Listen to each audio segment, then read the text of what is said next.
Good day mga kabro. So mayroon po kaming dalawang overhaul na TMX 155 from La Union at Rosales, Pangasinan. Oh my God! Wow! Ayan po yung mga pyesa nila. Yan. Ito pong isa, halos kulang-kulang 20 mil yung gastos ni Uncle.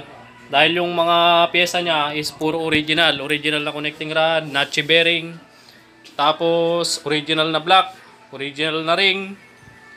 Yan, tapos nagpalit din tayo ng third gear dito. Yan, third gear original mga kabro. Nagkakalaga ng 4,200. Third gear, magka-partner yan mga kabro. Tapos yung isa naman, medyo mababa lang, nasa 7,000 plus lang. Timing gear yung dala nilang pyesa original. Ayan, pinakabit ko na rin kanina. Timing gear na original. At ito na yung kanyang sigunyal. Yung timing gear na ipakabit ko na kanina, tapos napalay na rin natin. Yan. Tapos wala na, kakain muna kami mga kabro. Kapag may mga customer kami dito mga bro, huwag kayong mahihiya na kumakain. O kapag nihihaya namin kayo, ayan sila.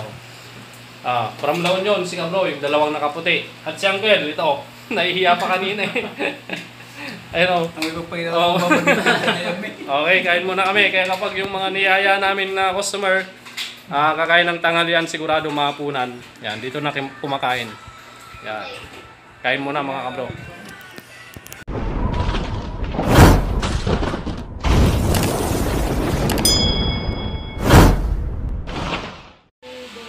Okay mga sir, tapos na po kaming mananghalian. At ngayon ay diretso trabaho na tayo, mag-assemble na tayo.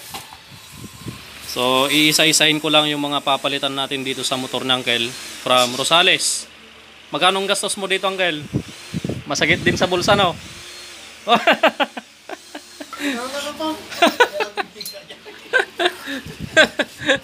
Okay, number 1, original na connecting rod. Ayan, original na connecting rod tapos notch bearing. Ayan, nilagyan ko pa ng pangalan Rosales. Tapos yung isa, La Union.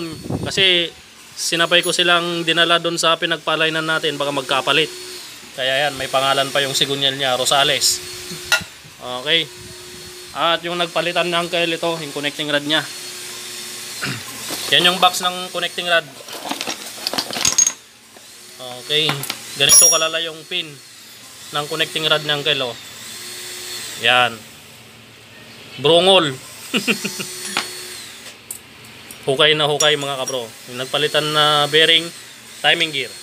Tapos original na block. Nasaan na yung block niya? Ay bro. Ay ito. Nakalabas na pala. Ito naman yung original na cylinder block. Ayan yung tatak niya. At syempre meron din dito sa kabila. Ayan. Standard.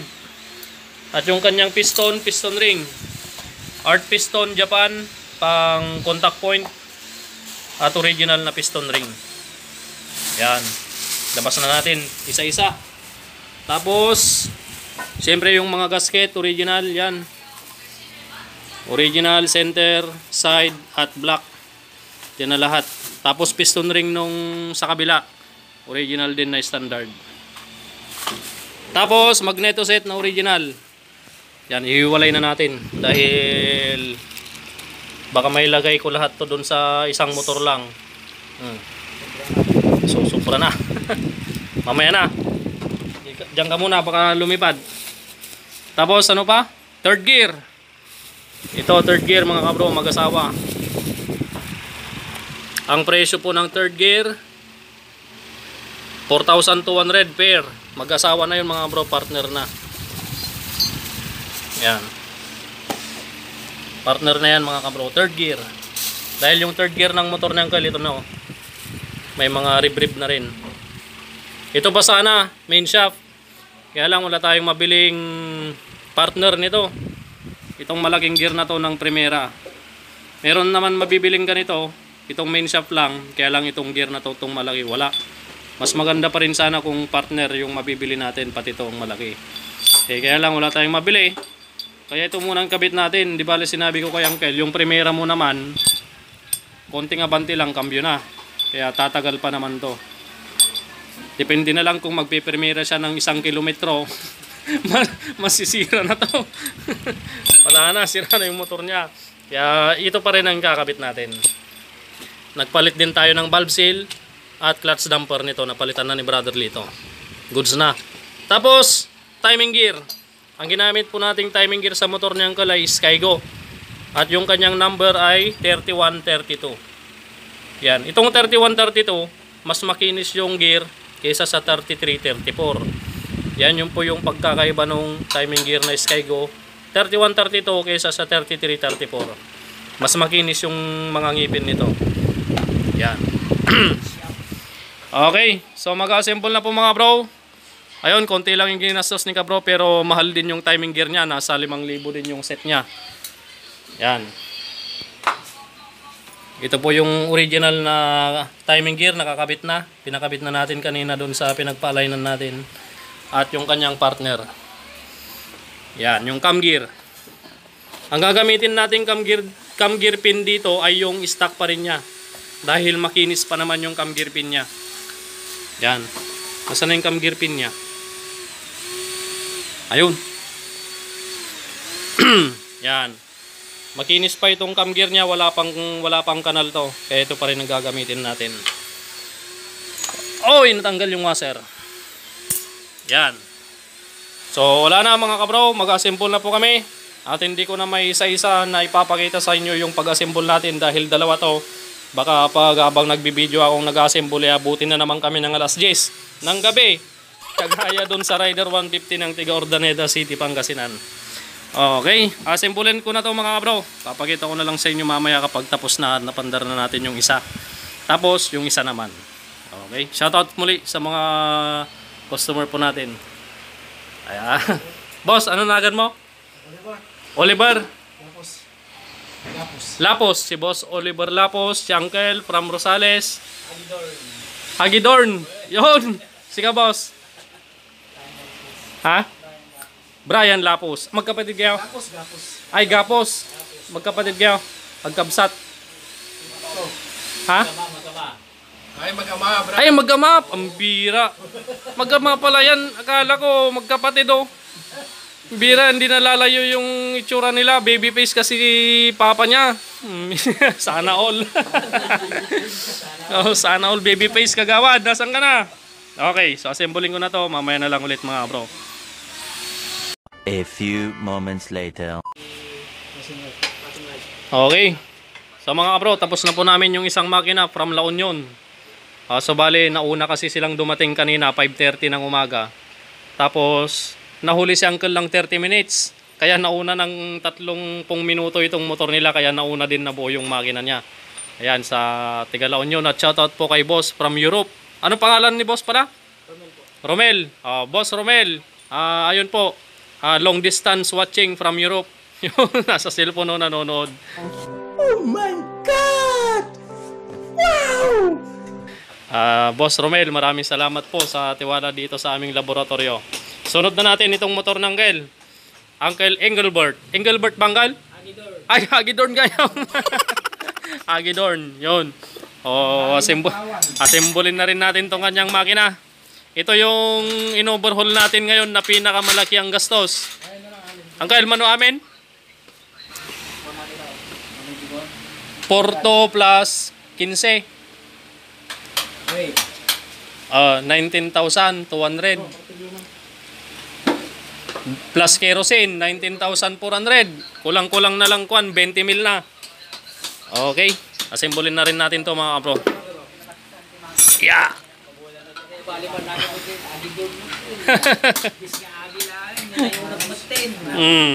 Okay, sunod na po natin to para hindi masyadong gabihin si Uncle. Hindi naman siguro gagabihin. Anong oras pa lang? Alas 2 pa lang. Okay. Sunod na natin to. Tapos mamaya pagpapandarin na yun natin. Ay, pagpapandarin na, ibibideo na lang natin. Yan. Okay. Mga boss, pandarin na natin ito. From La Union, mga kabro.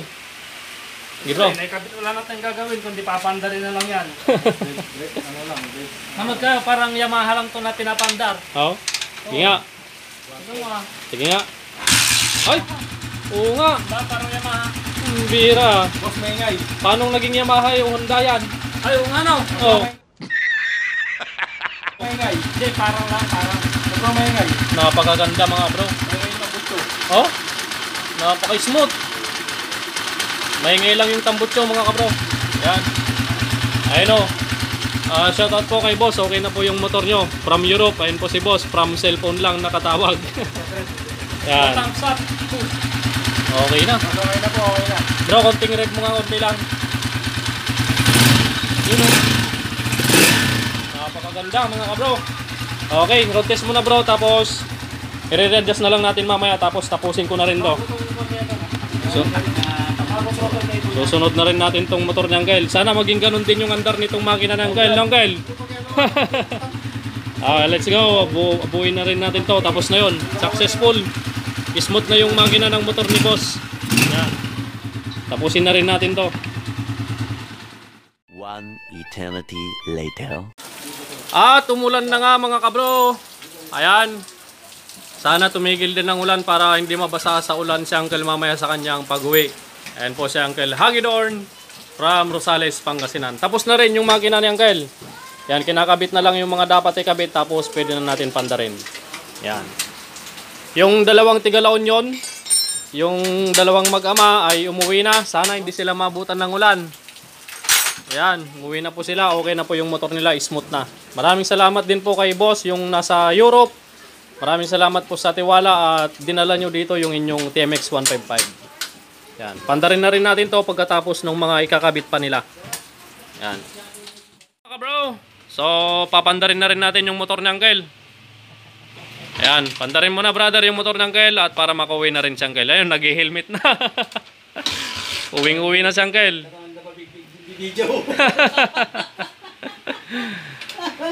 Para daw hindi makilala sa video. Bro, binaba ko yung idol kanina. Oh.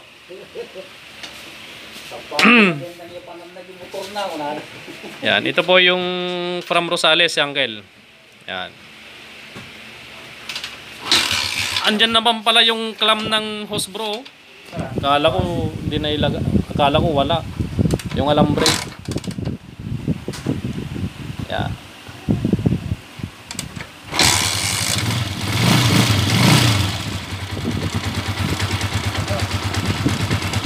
Yun.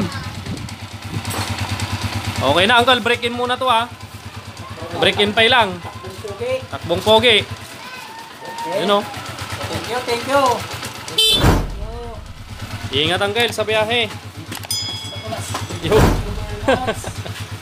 Break in Uncle. 1 week na gamitin nyo na takbong pogi lang. Yun. Salamat ulit Uncle. Ingat po sa biyahe. Yan.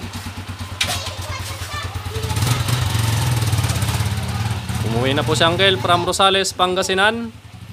At magliligpit na rin tayo ng mga gamit mga bro. Ay wala. Wala na pala, naligpit na yung mga tolls. So maraming salamat ulit sa inyong lahat mga bro. At hanggang sa muli. At siyempre wag po ninyong kalimutang mag-subscribe at i-click ang ating notification bell para updated po kayo sa mga video ni Kabro Mechanic. Yan, pagod si Brother Joby, Brother Lito. Dalawang overhaul, kayang-kaya sa buong maghapon. Basta andyan yung dalawang mag-partner. Okay. Hanggang sa muli mga bro. Pagpalain po kayo ng Panginoon. Yan.